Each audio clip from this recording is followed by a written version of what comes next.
자, 이제 마지막 장이 12장 선천성 대사장애 뇌분비 조절 장애예요. 자, 이거는 이제 DNA, 우리가 그 핵으로, 세포로 이루어져 있었을 때 세포벽, 뭐 이렇게 세포벽도 있고 세포막도 있는데 제일 중요한 게 이제 핵이었었잖아요. 근데 핵 안에 DNA가 있고 여기 DNA가 이제 유전 정보를 주는 것을 메신저 RNA가 받아서 이제 리보조말 RNA를 통해서 이제 우리가 단백질을 합성하잖아요.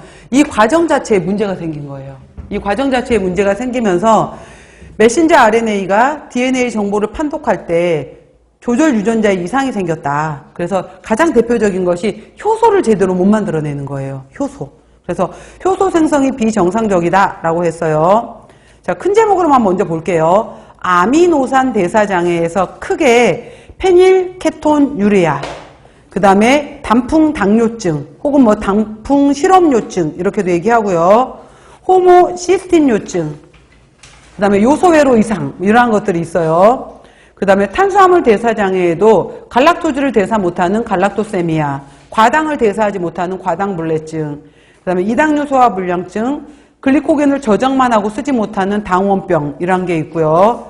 구리 대사를 하지 못하는 윌슨병 이런 게 있다라고 했어요. 자, 설명해 볼게요. 보시면은 여기서 시험 문제 제일 잘 나오는 것은 뭐냐면은 바로 페닐알라닌에 해당이 되는 물질은 얘는 우리 몸에 반드시 있어야 될 필수 아미노산이에요. 그래서 페닐알라닌은 제일 끝에 구조가 이런 식의 이제 벤젠고리 형태를 갖고 있는 구조예요. 그랬을 때 여기에 OH기가 들어오게 되면은 얘가 티로신이라는 구조로 바뀌게 돼요. 티로신 구조는 이 구조 끝에 이렇게 끝에 있는 구조 속에 이렇게 OH기가 붙어 있어요. 차이점이. 이렇게 붙어 있는 구조로 바뀌게 돼요. 그러려면은 페닐알라닌에서 티로신으로 넘어올 때 OH기가 들어와야 된다라고 했잖아요. 하이드록실기가 들어와야 되니까 이때 필요한 효소 이름은 페닐알라닌 하이드록실라제라는 효소가 있어야 돼요. 여기서 여러분들 DE 틀리라고 D 많이 써놔요. DE는 떨어져 나간다 이런 뜻이에요. 얘가 들어가면 안 되겠죠. 얘는 붙여주는 거니까. 그러니까 하이드록실라제를 붙여주는 효소가 있어야 돼요. 그래서 우리 몸에 티로신이라는 것이 만들어지게 되면은 여기 티로신을 통해서 요오드가 붙어요. 요오드가 3개, 요오드가 4개 이렇게 붙게 되면은 얘가 티록신이라는 갑상선 호르몬을 만들어요. 그 다음에 이 티로신을 통해서 여기 OH기에 또 여기에서 OH기가 1개, OH가 2개가 붙어요. 그럼 이것을 다이 하이드록시 페닐알라닌 이렇게 해서 도파라는 물질을 만들게 돼요.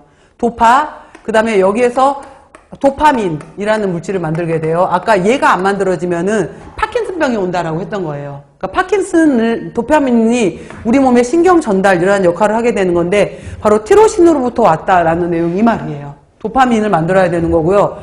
이 도파민을 통해서 또 우리 몸에서 만들 수 있는 것이 바로 교감신경 전달 물질에 해당이 되는 노르에피네프린, 에피네프린을 만들 수 있어요.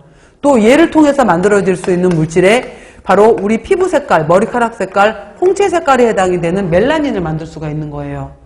그리고 또 이 티로신 같은 경우에는 중간에 우리 몸에 있어서의 또 TCA 사이클, 중간 대사물질에 있었던 뭐 푸마레이트, 푸마릭 엑시드 이런 데로 또 들어가게 돼요. TCA 사이클 중에. 그래서 이런 대사 과정인데 그럼 봐요. 이 사람들은 페닐알라닌이 티로신으로 넘어가야 되는 페닐알라닌 하이드록실라제가 없어.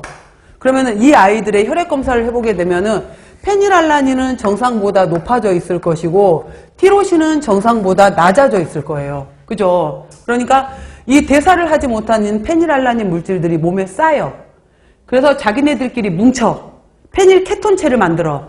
그래서 페닐 케톤체 물질이 소변을 통해서 빠져나온다. 이거를 페닐 케톤 유레아라고 한 거예요. 그러면은 이 아이들은 봐봐요. 페닐알라닌은 줘야 될까요? 제한해야 될까요? 제한해야 되겠지. 근데 반드시 몸에 필요한 티로신은 줘요, 제한해요? 줘야 되겠죠. 그래서 이 사람들한테는 티로신을 필수적으로 줘야 된다 이 말이에요. 페닐알라닌은 그래서 이 애들은 바로 이제 분유 속에다가 특수 분유를 통해서 티로신은 들어가 있고 페닐알라닌은 빠져 있는 특수 분유를 먹이는 거예요. 그러면 이걸 그대로 방치해버리면 이 아이들은 어떤 일이 벌어지느냐 봐보세요. 어떤 일이 벌어지냐면은 티록신, 갑상선 호르몬을 못 만들어. 그렇게 되면은 갑상선 호르몬은 또 지능 발달하고도 관련되어 있거든요. 지능 저하가 발생을 하게 돼요. 그 다음에 갑상선 호르몬이 안 만들어지게 되면은 키도 안 자라요. 난장이가 돼요. 그 다음에 도파민을 못 만들게 되면은 수시로 신경 발작에 있어서 신경에 있어서 여러 가지 경련 현상 이러한 것들이 수시로 발작을 하게 돼요.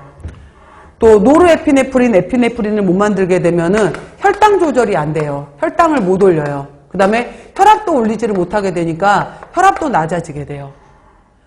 멜라닌을 못 만들게 되면은 머리카락, 그 다음에 피부 이러한 것이 백색증, 알비뇨 환자처럼 하얗게 되는 백색증을 띠게 돼요. 그리고 TCA 사이클 푸마릭 액시드로도